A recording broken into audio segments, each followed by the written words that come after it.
Hello दोस्तों, नमस्कार। हमारे चैनल में आप सभी का स्वागत है। मैं आरती शुक्ला आप सभी के बीच एक नाच गीत लेके आप लोग को जैसा लगे कमेंट करके ज़रूर बताना।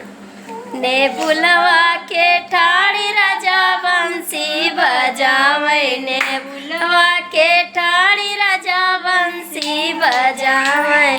हम तो जानी अपन मैया बोलावे, हम तो जानी अपन मैया बोलावे। नजरिया के मारी राजा हमका बुलावे, नजरिया की मारी राजा हमके बुला।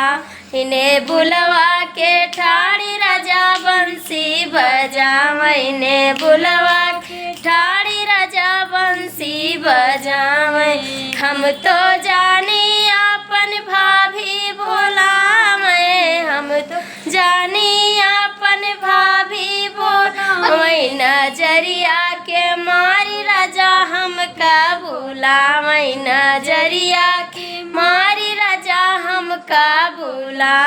इन्हें बुलवा के ठाड़ी राजा बंसी बजा, इन्हें बुलवा के ठाड़ी राजा बंसी बजावे। हम तो जानी अपन बहिना बुलावे, हम तो जानी अपन बहिना बुलावे। नजरिया के मारी राजा हमका बुलावे, नजरिया के मारी राजा हमका बुलावे। ने बुलवा के ठाड़ी राजा बंसी बजावे, ने